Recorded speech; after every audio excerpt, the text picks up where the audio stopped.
अमन का चैलेंज भी जो है ना वो इस वक्त दरपेश है। रात हमारे साथी इम्तियाज़ मीर को टारगेट किया गया और national highway, main national highway के ऐसे स्पॉट पे जहाँ पर ये नामुमकिन है कि कोई किसी को थप्पड़ मार के भी भाग जाए। देखिए जी, इस हवाले से क्या बिल्कुल हुकूमत ने एक्शन लिया है और एफआईआर भी कटेगी और जो भी कल्प्रिट होंगे उनको गिरफ्तार करेंगे। इम्तियाज़ मीर एक सहाफ़ी है, उनके लिए उनकी नेक तमन्नाओं के हमारी तरफ से इज़हार भी है, उनकी सेहत की भी सहूलियात जो है, सारी चीज़ें हुकूमत से उसको कैटर करेगी और हम सब जो है इस अफसोसनाक घड़ी में कि उनको अभी ज़ख्मी है और उनकी दुआ है कि अल्लाह ताला उनको सेहत दे। सर ये बता दीजिए को भी कत्ल कर दिया गया है मलीर में, इस हवाले से कोई मालूमात मिली? देखिए जी, ये अब जब आपने बात की इम्तियाज़ मीर की बात मैं कर लूँ या जो आपने ट्रांसजेंडर तीन ख्वाजा सराओं की बात की ट्रांसजेंडर्स की, ये इंडिविजुअल वाक़यात हैं, ठीक है। इंडिविजुअल वाक़यात, इनके पीछे कोई ना कोई पेशरफ्त है। खुदा न खास्ता इसको आप ये एक ज़मरे में नहीं लेके आ सकते कि ये कोई टेररिज्म की लहर है क्या है। ये इंडिविजुअल वाक़यात है, इनके पीछे कोई ना कोई मुहर्रकात होंगे, नहीं होने चाहिए। लेकिन अब जब तक कोई इंक्वायरी या इन्वेस्टिगेशन सामने नहीं आ जाती, चाहे वो हमारे सहाफ़ी दोस्त की हो या उन ट्रांसजेंडर हमारे जो हैं ख्वाजा सरा हमारे भाई हैं, या तो उनके लिए भी जो भी तहकीकात होगी वो होगी। लेकिन ये बता दूं कि हुकूमत कल्प्रिट्स को किसी भी सूरत में माफ़ नहीं करेगी। सर, देखा कि आप हाल ही में चाइना से होकर आए, एक आपने खुशखबरी सुनाई कि ईवी बसें और जो दूसरी बसें हैं वो हमारे मुल्क में बनेगी। इसके अलावा ट्रांसपोर्ट पर आपने कोई मनसूबे पर कोई अहम पेशरफ्त हुई है जिससे आप आगाह करना चाहें? देखिए जी, बहुत सारे मंसूबे जो हैं उन पर बातचीत हुई है और ख़ास तौर पर एनर्जी सेक्टर पे बहुत बड़ा काम हुआ है।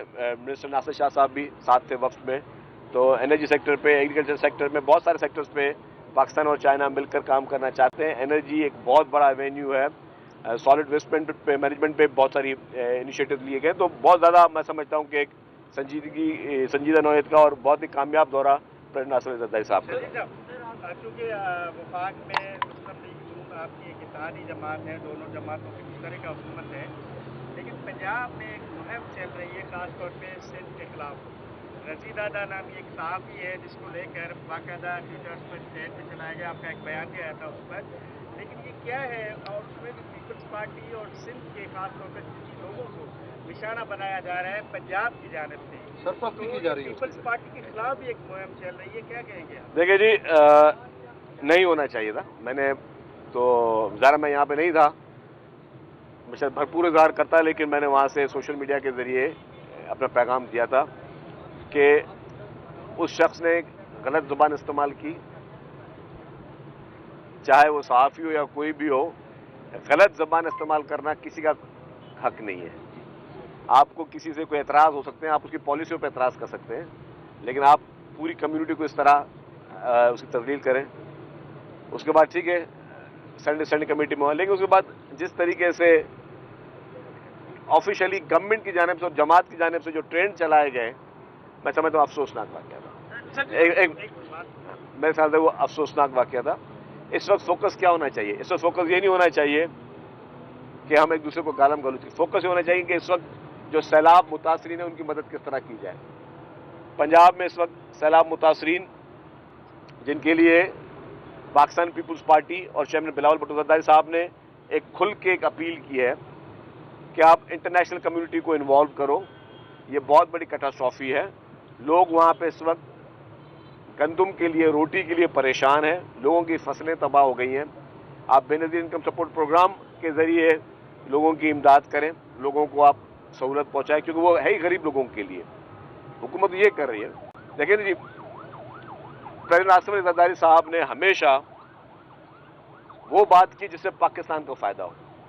इससे पहले 2008 से पहले पाकिस्तान गंदम इंपोर्ट करता था। प्रेसिडेंट नासिर जरदारी साहब ने जो पॉलिसी दी, पाकिस्तान गंदम एक्सपोर्ट करना शुरू हुआ। इस बार फिर वफाकी हुकूमत की, ठीक है, उनको IMF का प्रेशर था या कोई भी इशू था। आप ये तो नहीं होता कि अगर आप किसी से भी किसी कंडीशन में हैं तो आप बातचीत नहीं कर सकते, अपना मौक़िफ़ नहीं पहुँचा सकते। इस वक्त सूरत हाल क्या है? इस वक्त पाकिस्तान में गंदम की शॉर्टेज है। गंदम की शॉर्टेज की वजह से $1.2 बिलियन मिनिमम बता रहा हूं मैं आपको, मिनिमम $1.2 बिलियन की गंदम आपने इंपोर्ट करनी है। कोई समझे कि 300 अरब से ज्यादा की गंदम आपने इंपोर्ट करनी है सिर्फ एक साल के लिए। 300 अरब रुपए ज्यादा आप जब दोगे तो आपका फॉरेन रिजर्व कम होगा, और कहां से लाओगे? फॉरेन रिजर्व से दोगे ना, कम हो गए। इससे बेहतर ये नहीं था जो पीपुल्स पार्टी हमेशा करती आई है और मुतालबा भी कर रही थी कि आप भी ये करें, जो कि इस बार हमें भी नहीं करने दिया गया, कि आप अपने यही सब्सिडी आप अपने किसान को देते, अपने मुल्क के किसान को देते तो उसकी खुशहाली होती। आज वही गंदम आपके काम में आते, आपको इंपोर्ट करने की जरूरत नहीं पड़ती। आपने, मैं वही कहूंगा कि गंदम में, चीनी में केयर टेकर से भी पहले ये सारी हरकत चली थी। इनको अभी तक समझ नहीं आ रहा, हम इत्तेहादी नहीं है, हम उनको सपोर्ट करते हैं इसलिए कि हम चाहते हैं कि डेमोक्रेसी का रास्ता चलता रहे, इसलिए पीपुल्स पार्टी नून लीग को सपोर्ट करती है। दे आर नॉट कोई उनके कोalition पार्टनर्स नहीं है। लेकिन अगर हमने उनको जब अक्लमंदी की बात की तो उनको काम है कि वो अक्लमंदी की बात का अक्लमंदी जवाब दें। अगर कोई ये समझता कि मैं अकले कुल हूं और मुझे किसी का मशवरा भी नहीं सुनना, अगर चेयरमैन बिलावल भुट्टो ज़रदारी साहब ने कहा कि इंटरनेशनल कम्युनिटी को इन्वॉल्व करो, क्योंकि क्लाइमेट चेंज के जो आप खमीज़े भुगत रहे हैं वो आपके कसूर नहीं है, वो बाकी ममालिक के कसूर की वजह से आप भी उस क्लाइमेट चेंज के उस ज़मरे में आ रहे हैं।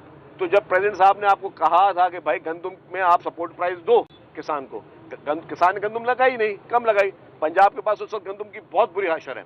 सिंध के बाद अभी भी जो है 12 लाख टन गंदम पड़ी हुई है। तो अब आप मुझे बताएं कि 300 साढ़े 300 अरब रुपए की, मैं मिनिमम प्राइस बताइए आपको, आप गंदम इंपोर्ट करोगे तो आप किसको नुकसान दोगे? क्या पाकिस्तान के ज़राए मुबादला को नुकसान नहीं होगा? तो अब आप जिस दूसरे यूक्रेन के या किसी भी मुल्क से मंगाओगे उसके किसान को 9,000 रुपये टन में आप गंदम मंगाने के लिए तैयार हो, अपने मुल्क में 4,000 रुपये में आप लोग लेने के तैयार नहीं हो। तो ये कौन सी साइंस है, ये कौन सी अक्लमंदी है? तो ये नहीं कि आप इक़्तिदार की कुर्सियों पर बैठ के समझें कि आप अकले कुल हैं। अकले कुल बनने के लिए आपने वो प्रैक्टिकली सोच रखनी चाहिए।